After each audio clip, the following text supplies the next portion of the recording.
my friends, the year is 1828, and I have for some years now been regarded as having a somewhat eccentric manner. My villagers now fondly refer to me as Mad Jack. Jack Fuller was in fact a very large man. He probably weighed about 20 stone and he was certainly over 6 feet high. He got the name of being called Mad Jack Fuller as a nickname, but in fact, I think he was rather a good man. Fuller, as everybody knows, was the MP for the entire county of Sussex. He was eccentric and he had problems in Parliament on his fourth session. And one evening got into a violent argument to such an extent that he loses his temper that they had to call the sergeant-at-arms to escort him away. He was very generous to the scientific community, as is well known. Probably one of the more profound things that Fuller did with his money was to be instrumental in setting up the Royal Institution. A couple of his early scholars were Faraday, the electrician, and Roget of the famous Thesaurus. Fuller was also a great patron. Of course, he also did an awful lot for the arts. And one of his more wise decisions was to commission some paintings from Turner. He seemed a larger-than-life man. A very generous, clever, kind man. And a man who understood the world and the science and the arts. He enjoyed life and did some daft things. Well, I think he was called mad because he had a bit more money than what he did have sense. Most of it was because of his recklessness and fairly sort of hard-living sort of guy, you know. He sort of squandered it on all these mad ideas of building his follies. And for absolutely nothing, really. Oh, no. He was quite a man for the ladies. He enjoyed their society. He had various different bets, and he was a great gambling man, a great drinker, had huge orgies in the temple just over the way there. He enjoyed himself. He was a hedonist. He had his temple built in the middle of the park where I think he entertained a number of ladies. He had a great fascination for follies. But it will never be forgotten as long as his follies stand. Possibly, yes. Eccentric? Oh, I don't think so. These are eccentric times, my friends. Oh yes, this is my tomb, by the way.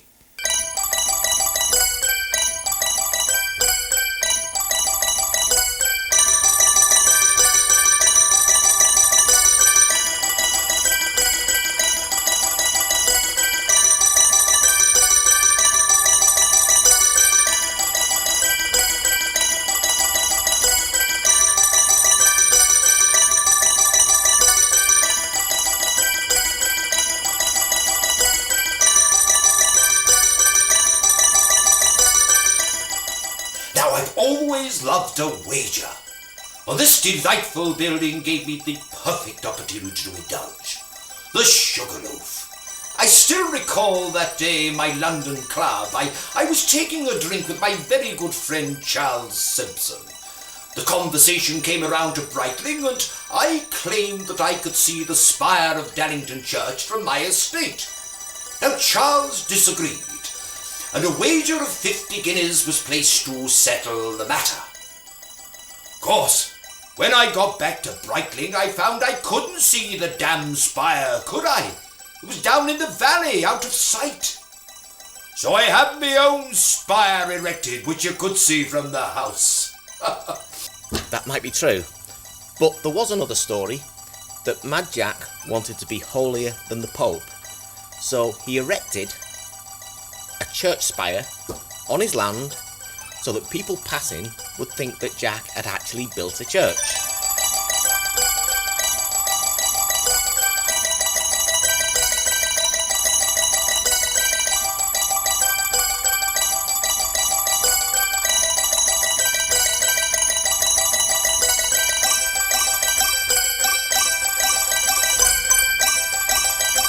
In the days when his mother's family had sugar plantations in Jamaica, the sugar used to be melted down after it had come from the cane and sold in little conical packets, and that's why it's known as a sugar loaf.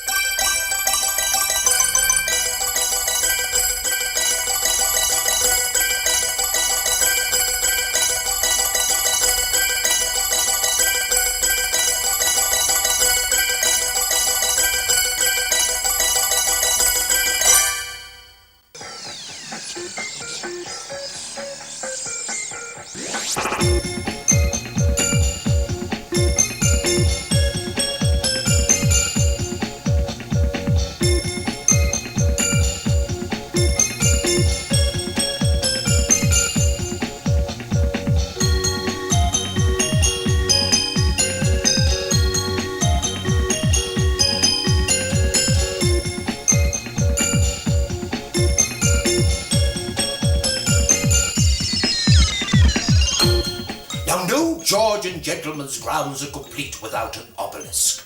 Some of them mark an event. But my obelisk is there just because it looks nice, you see. More importantly, it provided employment for my villagers to build it. It's rather like Nelson's column, and it may have been an echo of Nelson's column. Fuller was a very keen admirer of Lord Nelson. There was definitely some connection between Jack Fuller and Admiral Nelson, and maybe Fuller put it up to commemorate the Battle of Trafalgar. Fuller supplied cannon to the Battle of Trafalgar, and the Nelson, who was killed at that time, as we all know, never paid him.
My temple on the hill. The only part of Repton's fanciful plans for my escape that actually appealed to me. With Smirk's assistance, I soon made plans to have the building erected. Do you know the story told about this delightful little building that it was used for orgies, no less?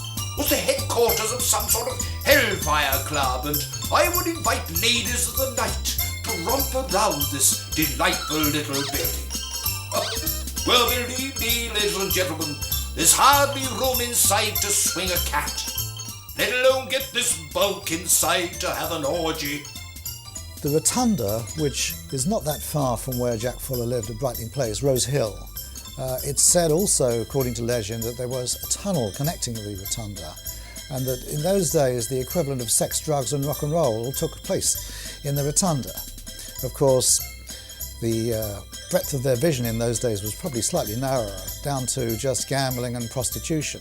But certainly it's often mentioned that Fuller led a very full and florid Fullerian life.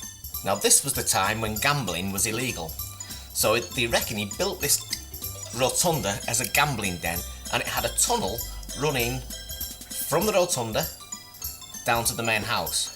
So if the police were coming up to do a raid, they could actually disappear through the tunnel and back to the house.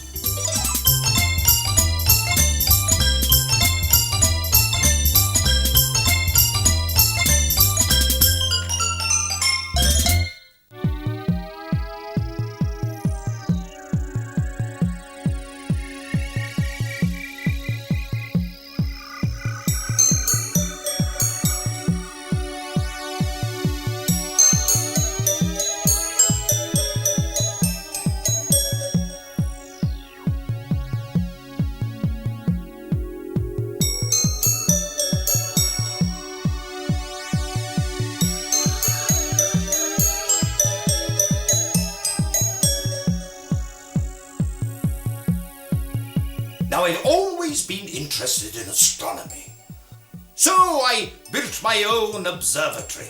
It is said that my servants would use the telescope, no less, to look out for me on my way home from London.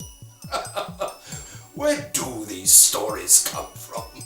Fuller purchased the site of an old mill, which was a high spot in Brightling, and got William Herschel to design a telescope, which he made in his workshops in Bath, and then the best architect of the day to design the actual building, who was Smirk, who also designed the British Museum and a lot of neoclassical buildings in London.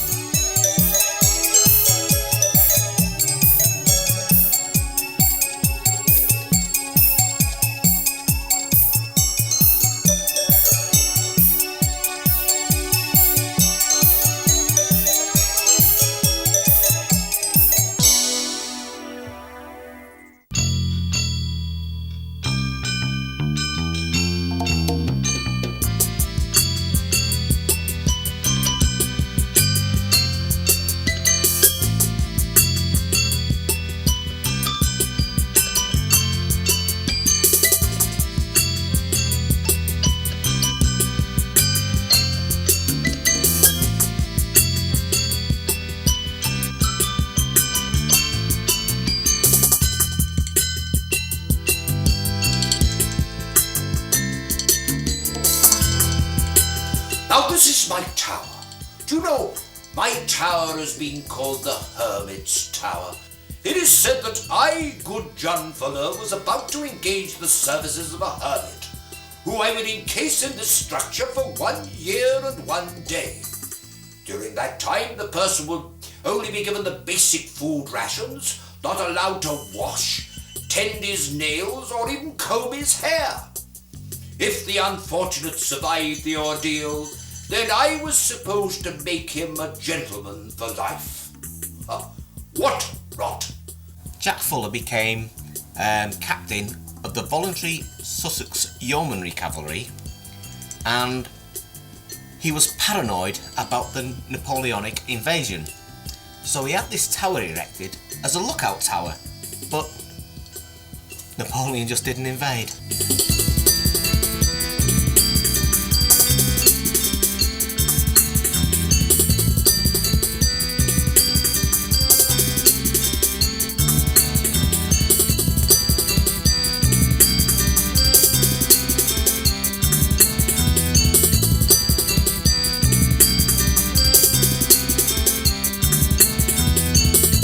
I'll tell you why I had the tower built. In 1828, I am proud to say that I purchased Bodiam Castle. To enable me to view the castle from my estate and to form some form of signalling system, I had the tower erected.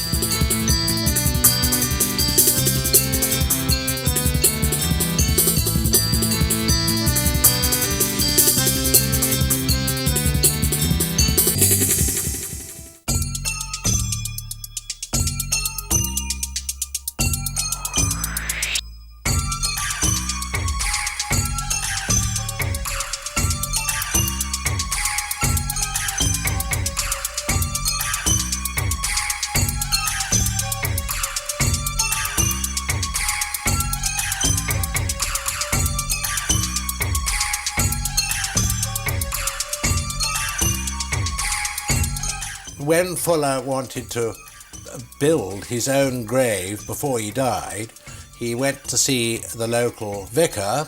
The vicar didn't like that very much, but he is said to have arrived at a compromise that the local pub moved out of the village street and moved to its present position a mile or so away.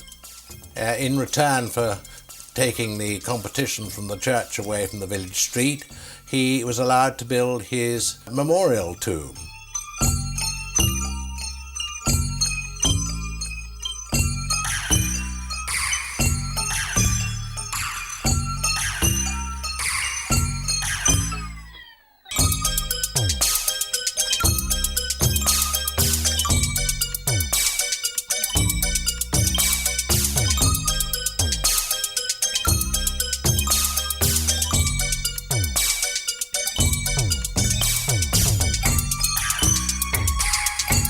There's some wonderful stories about Jack Fuller, there's no doubt about it, because he was an eccentric and because he was rich and a larger-than-life figure. But I think one of the most interesting was that when he was buried, he was actually sat down on a chair with a dinner in front of him and a bottle of decent claret. Whether or not that is true is unlikely, because the law did state that everybody has to be buried 6 feet under. But it's the sort of legend I wouldn't want to destroy. He's not in there. He's supposed to be in there. Drinking a bottle of whiskey, sat in his chair. They open it up. He's not in there. Where is he?